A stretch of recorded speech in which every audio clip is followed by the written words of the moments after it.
Good afternoon and good morning, depending on where you are. Welcome to this month's webinar. I'm Jeff Tucker. I'm CEO and owner of Tucker Company Worldwide, freight brokerage here in New Jersey, outside of Philadelphia. And I am excited to welcome Jennifer Hedrick. Jennifer is a friend and someone I've known for a number of years now. Only 8 years, Jennifer. It seems like we've known each other a lot longer. Does. Uh, when I joined, and I meant that as an incredible compliment. I've enjoyed thoroughly working with Jennifer.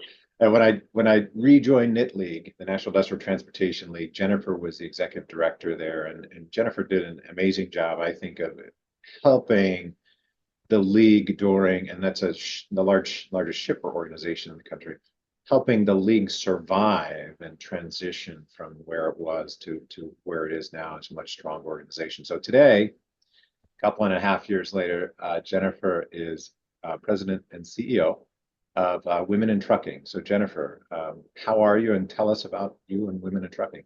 I'm well, Jeff, and always good to see you. I know we chat from time to time, but it's fun to chat with you in this environment. And thank you for inviting me to talk with friends here and colleagues. I've been with Women in Trucking now since January of 2023. And we're thriving in a very interesting environment, as we all are, and so excited to talk to you and folks today about that. Women in Trucking, as you know, and for folks who may not know, we're an association that fosters development of women in the transportation and trucking space. So encouraging employment of women, celebrating successes, and trying to eliminate obstacles in whatever way we can. And so we were founded in 2007 by Ellen Voya, and just running ahead like everybody else is today in this trucking world. And I actually remember when you were interviewing for this position, and I know you were excited about it. But could you share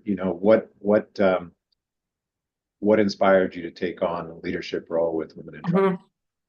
So, as you mentioned, Jeff, of course, I was with Knit League, a role that I really loved so much, and got to know a number of different aspects and roles and people in the transportation space across trucking and rail and ocean, and valued that time so much. And like you said, there was a transition, with Knit League, and so. I was no longer president and CEO, and that came on. That development went on to the organization's change, and that was really exciting and great for all of us. And then I did a couple of other things in that time, but it really missed the role that I had within transportation, and that role in being in the transportation and trucking profession. And so this came up. This role came up as Ellen Voya retired, and I thought, wow, I've got to get back here. The people are great. The issues are something that I care very much about. I think all of us personally or professionally, we're all affected by trucking in some way, and so that resonated a lot with me.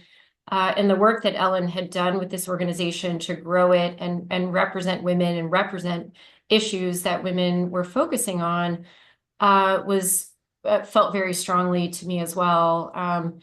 And then, so I actually interviewed for this role at Women in Trucking Association's annual conference, and got to experience a bit of that after the interview. And I thought, wow, I am all in here, and I really hope that I'm the person that they choose.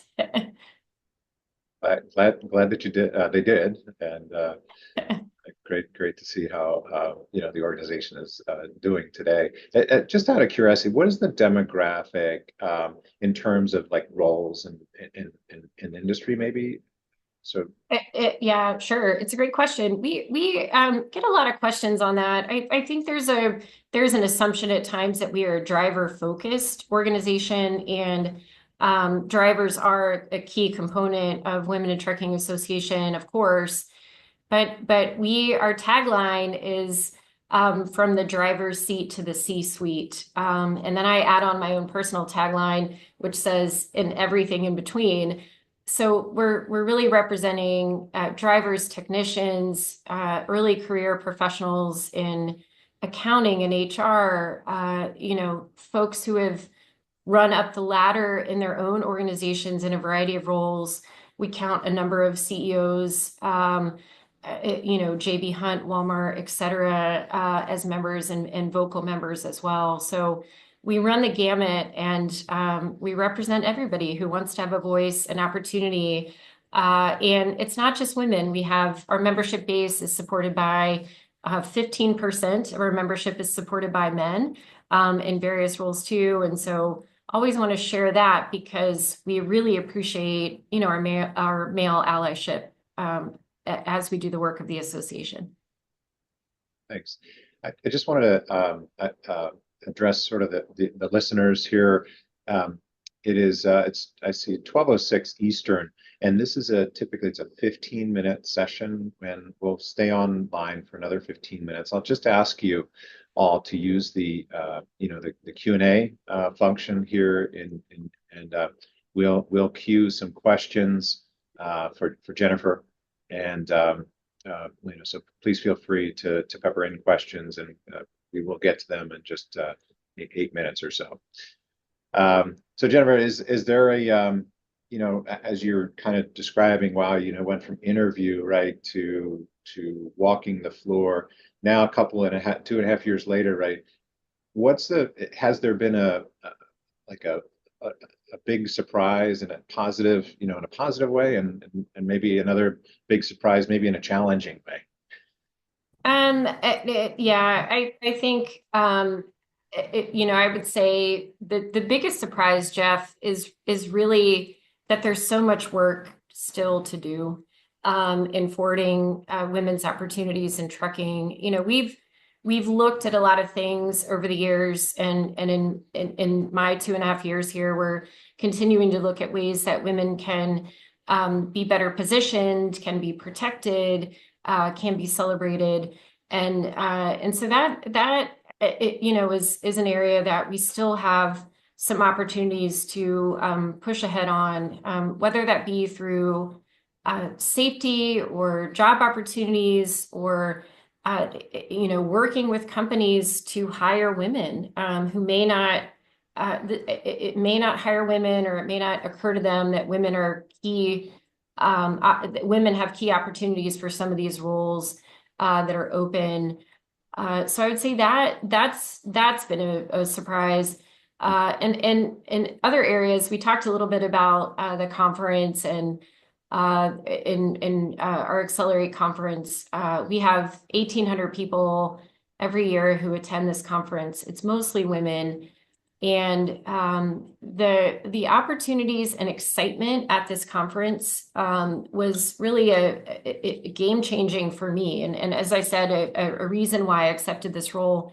The enthusiasm, the opportunities for women who may not be working with other women, or maybe in smaller communities, to come together and talk with people who are in their similar roles.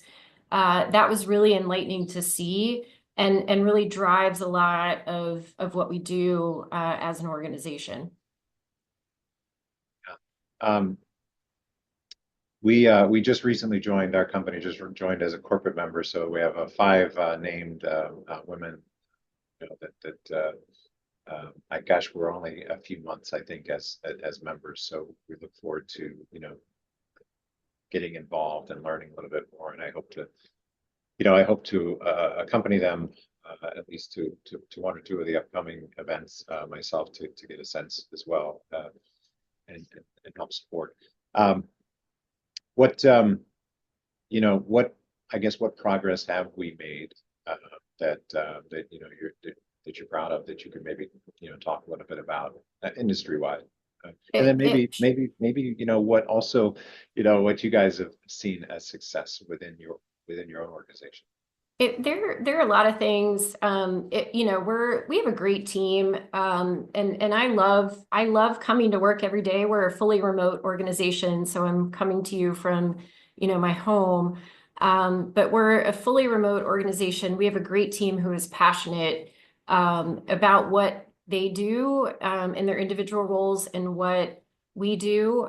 So we have a lot of really fun ideas that we're working on and have brought forth in the last year or so that have added some change and I think some additional excitement for the organization in the months to come. So really proud of our team and grateful for them, of course, always. I think too, there are things that have happened over time that have really added value to the industry. And I'll focus on drivers in particular.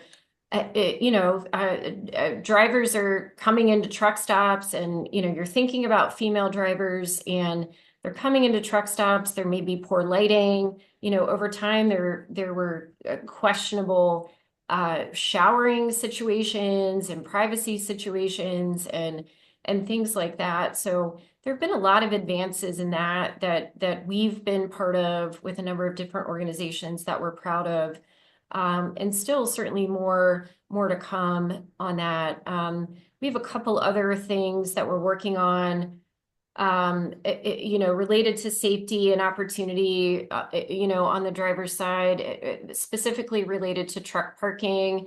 If, no matter where you go, I'm in the Washington, D.C. area. Jeff, I know you're Philly, outside of Philadelphia. And we're constantly seeing trucks parked in all kinds of different locations. And so we've been really active in advocating for, better parking conditions, safer parking conditions. And then, of course, restroom access has been an area of our concern as well, making sure that, and this was something I remember we talked about back in Knit League and in the days in the early pandemic when COVID, when drivers couldn't get access to bathrooms in any shape or form. So we've been working on that as well, but a lot of progress and excited about it and where it's come and where we are, but still, of course, a lot to work on for sure. Yeah, those truck stops and safety and lighting, and my gosh, it's so important. I don't care what your gender is. It's, these are Right, really important safety concerns that we've got to address. Safety, highway safety, but also personal safety right. uh, at these locations. So glad that you're out there advocating for that with some of the others that are doing the same in trucking. Um, maybe what can companies like us, companies like others, what can we be doing to foster more inclusive environment and culture in what here is trucking has historically been a male-dominated industry. So Jeff, again, thanks, thanks for inviting me on. I think these kinds of discussions are incredibly helpful and drawing attention to the issue. So that's good, and really, appreciate this on a public forum, but certainly in a private in a private perspective and within companies, encourage people to have these conversations internally. Looking at, one area I think that's been incredibly valuable for us is we have an image team that is comprised of a number of different drivers from across multiple companies, owner operators, private fleets, et cetera, who come together and advise us on their experience as drivers. And that's been incredibly helpful to us as an organization. We're also seeing that some of our member companies are putting together opportunities for groups such as drivers or others to talk about their experience. And I would say, that has been one of the most valuable points of feedback for our organization. And we're hearing from multiple companies who have said, we're putting together these groups. They're, employee resource groups.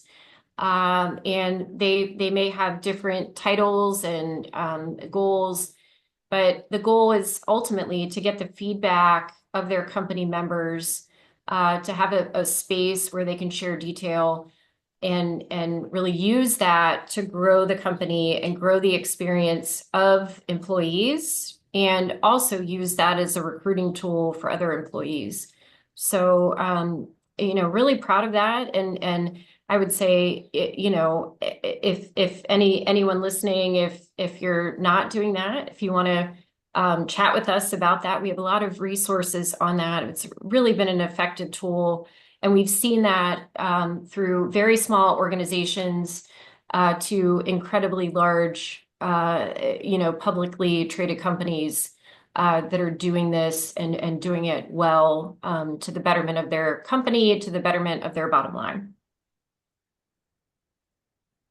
Thanks, Jennifer. That's good stuff. We're just a little bit past 12:15, so we're gonna Eastern. So we're gonna switch, over, I think, to our questions Great. from and one of them is from Carol. Just asks, do you have a referral line for insurance for truckers, like where truckers can ask and receive guidance from trucking insurance specialists? Is that something that the organization has some I we not specifically on that. We have members who are insurance specialists. And so if you were to join our organization, you could have access to that information, but we don't have a referral line specifically. But you can look at our website is womenintrucking.org, and you can look at that and see the resources for membership and any other things that might be of interest to you. And my email is jennifer@womenintrucking.org, and I'm happy to answer questions that I may not touch on today, of course. And what is do you know what has been the increase in women drivers over the past few years with the benefit of women in trucking?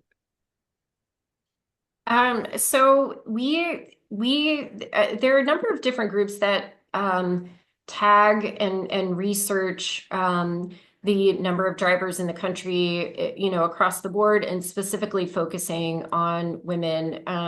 We are doing that as well. The increase is incremental, and so depending on the data source, it's anywhere between 5 to 10% of the profession. We look at this. Our number is a little bit higher because we're including some other populations that may not be included in the overall spectrum of drivers. So, but we're targeting 10% as our number. And again, incremental. It's grown in small ways, and certainly we are recruiting, and hope that you all are recruiting as well to get this number to be a bit higher.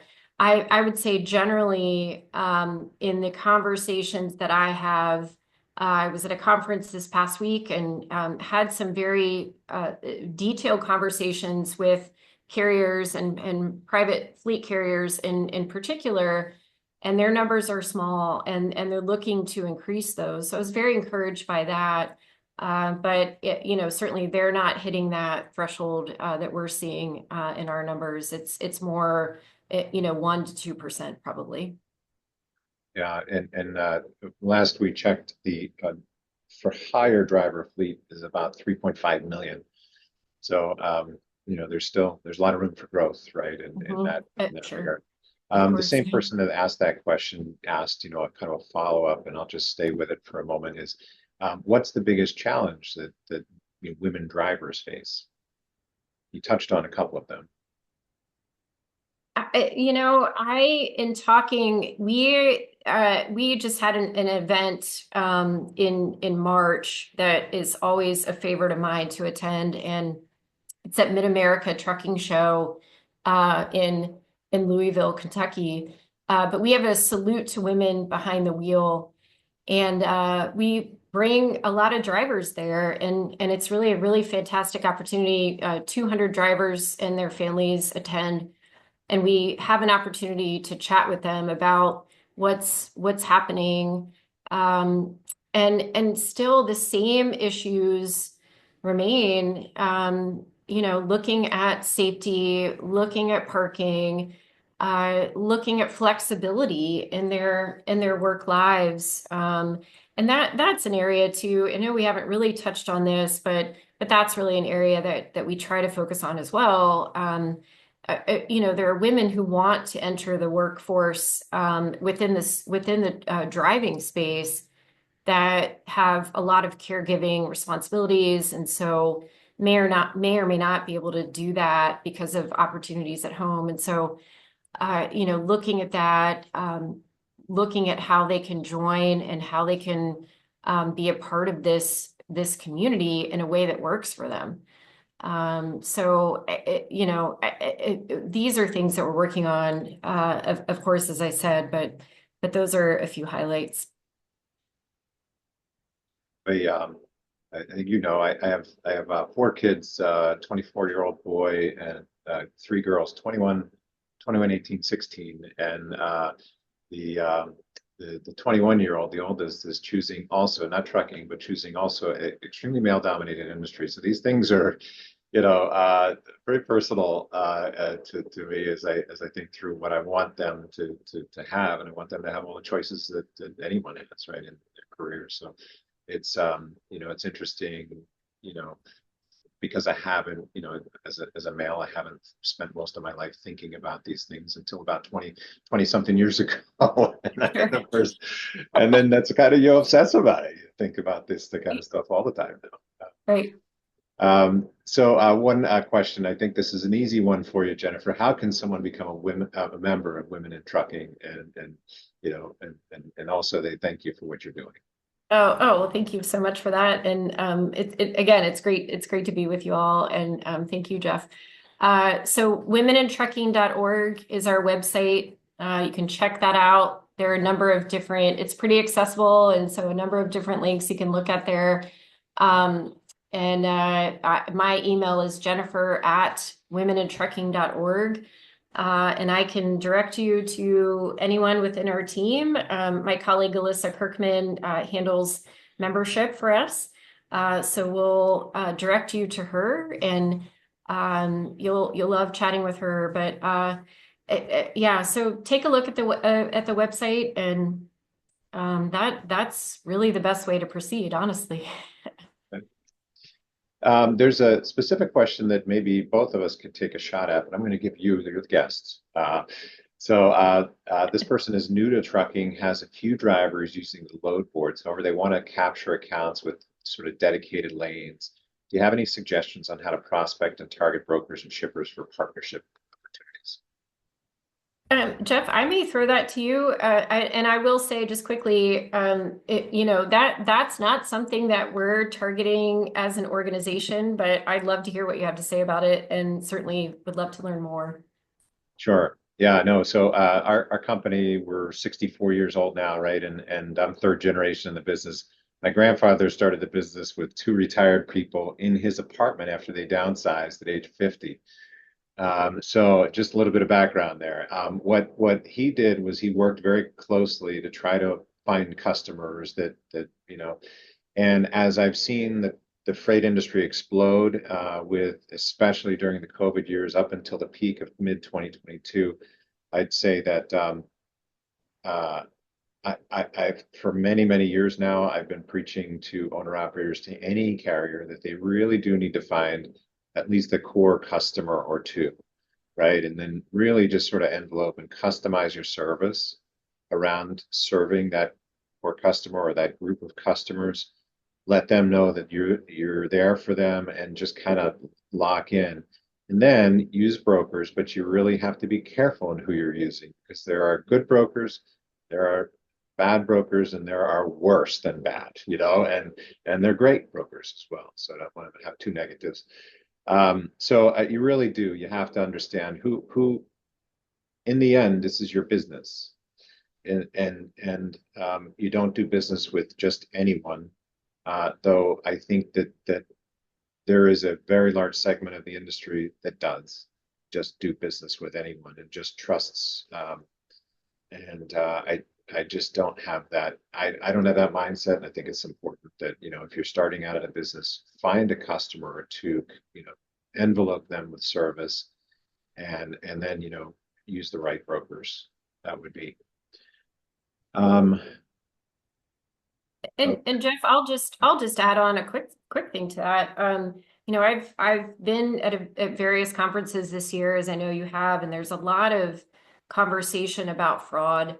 And I would say contact your associations and understand what their position is on fraud and get their resources. I know TIA has a number of different resources, as do other organizations. But of course, this has really been an opportunity in the last few years for people to jump in very negative ways. So thank you for that. It's good we to just understand saw. it a bit more. Yeah, and I appreciate you bringing up the fraud. I mean, we are seeing it now.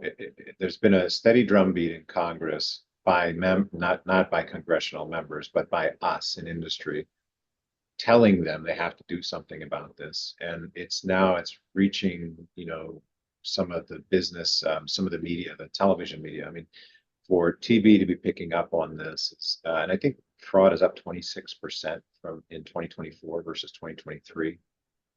And I've been around long enough to know that when these good cycles go bust, like what happened since it's been almost 3 years in a bust cycle, right?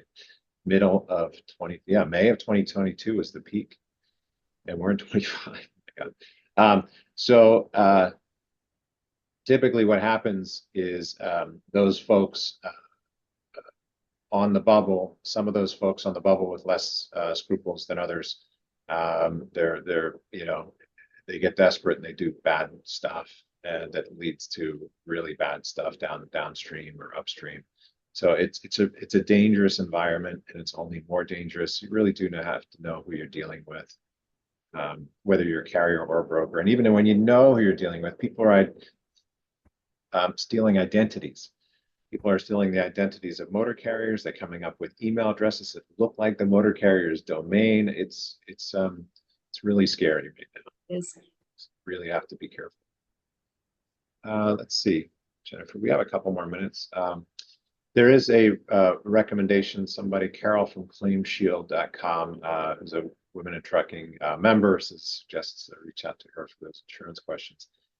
Jennifer, with the last couple minutes, I think that's it. What's the it's a Saturday afternoon, you're out for a walk, you run into someone and they've got a young aspiring daughter wants to get in the trucking industry. What advice would you give her there on that Saturday afternoon?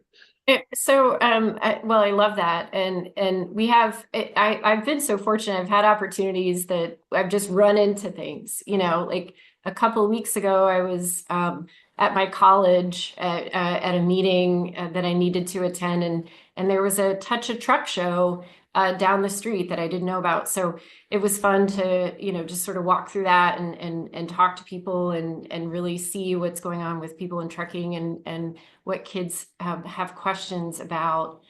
We have a Whitney trailer, and I'm going to give a shameless plug for that.